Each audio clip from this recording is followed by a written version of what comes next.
Thank you for joining us for Pet Connect. I'm Tara Douglas. We talk about the shelter each week and we talk about walking dogs every Saturday, but I'd like to thank all of our volunteers, not just the ones that come out and walk the dogs. We have such a wonderful community and a wonderful group here that help take care of the feral and stray cat and dog issues that we have around our community. And we have volunteers that foster kittens and puppies. We have volunteers that help take care of the cats that we have available for adoption at PetSense.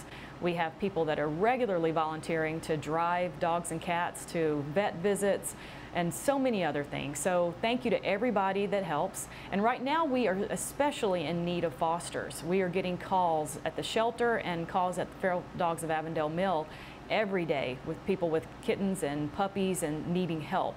If we had more fosters, we could be able to do that. So if you have ever thought about fostering, now is your time.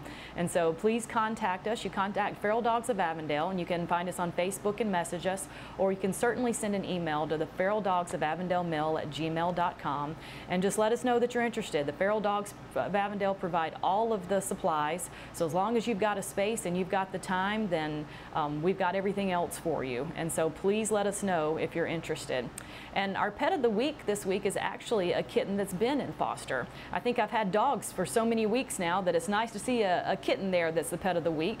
This kitten is Gracie, and she was trapped. Her mother is a feral cat that we're having trouble catching that's down by the hospital here in Sylacauga. And this kitten was trapped, and she has been in foster for a couple of months now, and she is ready to go to a home. She is a very healthy, sweet cat. If you're looking for a lap cat, she might not be the cat for you, but she is affectionate. She's obviously in someone's lap right there. She's just a little, it takes her some time to warm up, I would say, but she is certainly a sweet cat, and we need her in an inside-only situation. So if you are interested in Gracie, message the Feral Dogs of Avondale Mill. She is not at the shelter. She went directly to our foster system with feral dogs. And so let us know if you want to take this beautiful cat home. I've been around her quite a bit, and she is just a love of a cat. So make sure you share this video, let people know that she's available, and let's find her a home. Now we're going to get to our special guest today. I have Connor Hebson. He is actually he's our intern this summer at our office, Broadway Spinal Care. So Connor, thank you so much for coming on the show. Thank you for having me. So tell our viewers a little bit about who you are. So I just graduated from Coosa Valley Academy, high school in Harpersville. I plan to go to CAC in August. That's when I start. My move-in date, I think, is the 12th. We're going to start. Now I'm going to meet the baseball team and interact with all of them, get all my furniture and stuff moved in. Plan to take my basics, and yeah, I'm glad to be working with you guys. They're actually teaching me a lot about the human body and things I've got to know for what I want to do when I get older. I'm thinking about going into physical therapy or sports management, something like that, and what I'm doing right now is going to be great for what I want to do when I get older. Yeah, well, we've enjoyed having you there, and we are trying to convince him to be a chiropractor. He mentioned, yes. so that's on the table also. And we're also trying to convince him to play baseball at Auburn, although your grandparents will kill me for saying that. But they'll be proud. So you in high school you played baseball, and what other sports did you play? I played football. And everyone tried to get me to play basketball. Everybody's always asked me just because how tall I am, why didn't you play basketball? Why didn't you play basketball? I was like, I got glass ankles, and I broke one and sprained the other, so basketball just didn't play out for me. So baseball's your thing. Baseball is my thing. So you'll be at Central Alabama Community College, and then, but you have no idea where you're going to go beyond that. No, ma'am, not yet. Do you plan on trying to play baseball after CAC? Yes, ma'am. I want to go as far as I can. Okay, well that's great. Yes, ma'am. So now you've already mentioned what you might like to do when you graduate. Yes, ma'am. And are there other things that you're thinking about, other things that you're interested in? I've been looking at, really what I've always wanted to be a chiropractor. It's always been in my interest. Physical therapist, I like meeting people, I like interacting, I like being social. That's just the kind of person I am. I like to help people a lot. But I've had a lot of problems as an athlete, I could say, and it'd make me feel better about myself if I could help other people. I love to help other people, especially athletes, and if I could open up a facility, that would, you know, where athletes could train, you know, athletes could get better and come back, you know, like a wellness center, you know, and that's pretty much my dream. That'd be great, and you would be very much cut out to do that with all of your experiences, not only being an athlete, but injuring yourself, like you said, so that sounds great.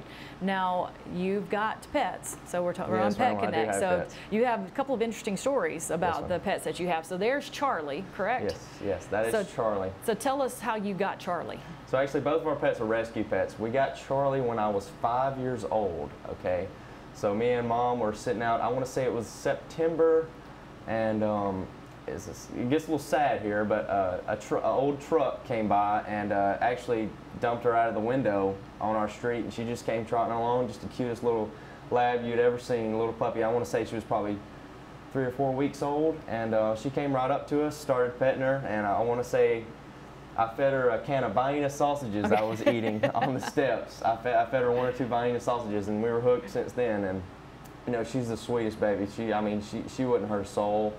We think she might actually be mixed with Little Pit just because how wide she is, and her snout's a little short. But she snores. She'll snore louder than a human. I'm telling you, it's crazy. But she's the most loving dog I've ever had. And she was a baby when she was unfortunately tossed out of a window. Yes, so. She looks like she's been a good dog. Oh now, yeah, she's the best. It won't get better than her.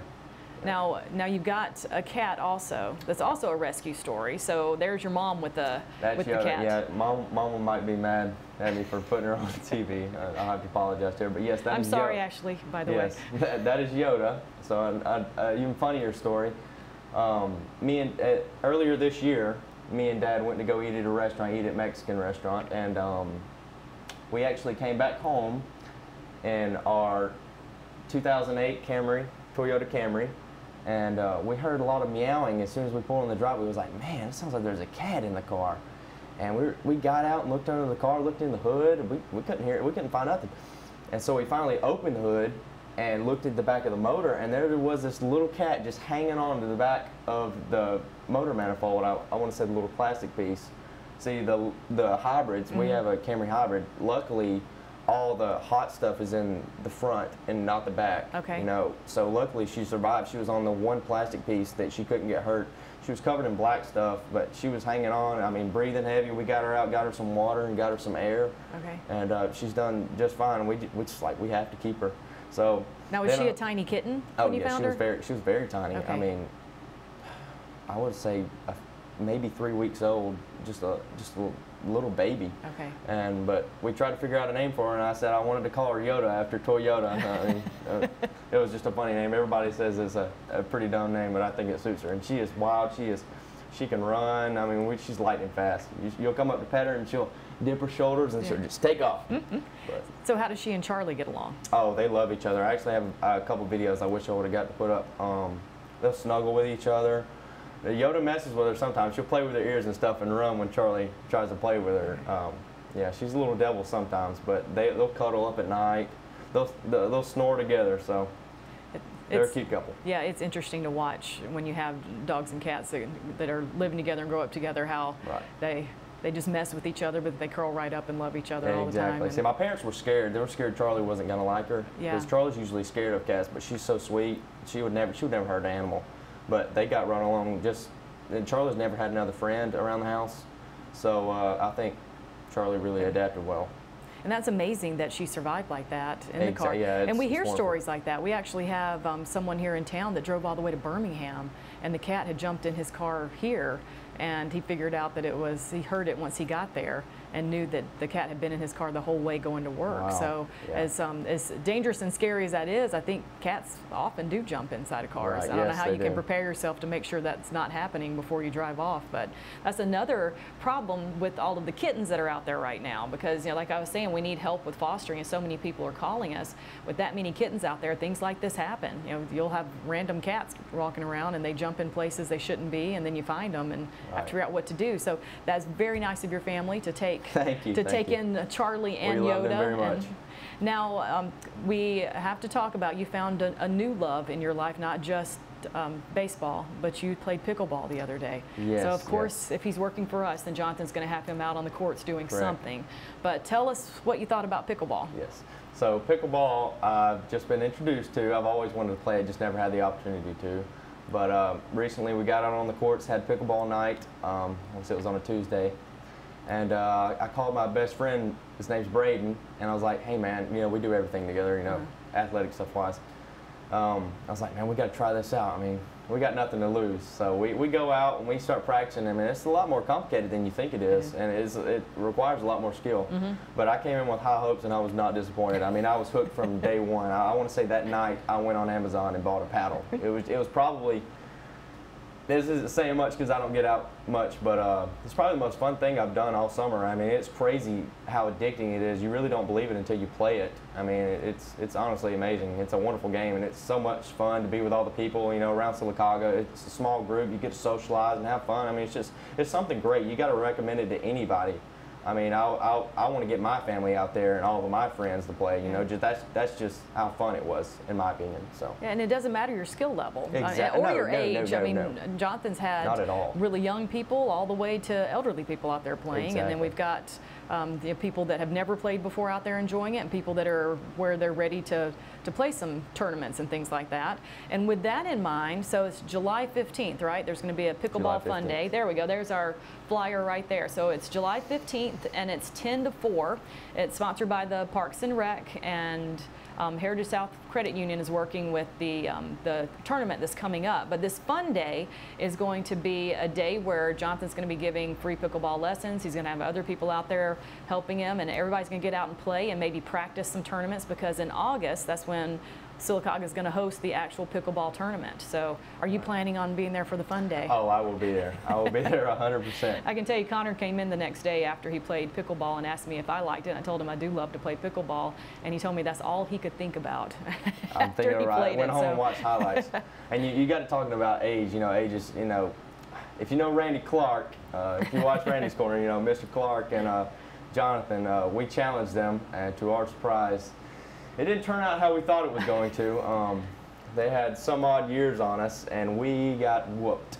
So Randy and Jonathan Randy, beat you? they whooped us. They whooped us. We were beginners. We just won a game, and we thought we were something, but we got humbled real quick. But yeah, no age limit restrictions. I mean, anybody can play it, honestly.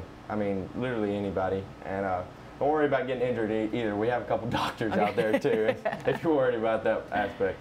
And that's every Tuesday at Beth Yates Park at the Tennis Center. You can come in. You don't have to have any kind of supplies. They have everything ready for you. And then if you're like Connor over here, you'll end up going home and buying a paddle and getting ready for whatever pickleball throws you in the future. But we also have a lot of people that'll meet at the park, and we drive by on other days besides Tuesdays, and a lot of people are out there meeting to play. So it's become not just a wonderful tennis situation there at the Tennis Center, but pickleball is getting pretty big around here too. So we hope to see everybody out July 15th, but we also hope to see everybody out at the shelter this Saturday from 11 to 1. Every Saturday we're out there walking dogs. So if you're available, come on out. And on the hot days, the dogs are able to get down to a stream, so they're able to still get out to where they can enjoy being outside for a few minutes, and we just try to keep them in the shade and get them to the water. But even if you just want to come and pet a dog, you're not interested in walking, like I say every week, please come out, because we need to help the shelter as much as we can and get those dogs out of their kennels. And then if you are not available on Saturday, the shelter is now allowing volunteers to come during the week. You just have to call them ahead of time to let them know that you're going to be there, and they will make sure that they have some dogs available for you. So again, thank you to everybody that's coming out, and thank you to all of our volunteers in the community, and thank you, Connor, for coming on and talking to me today. Thank you so much for having me. And we'll have more Daybreak after these messages.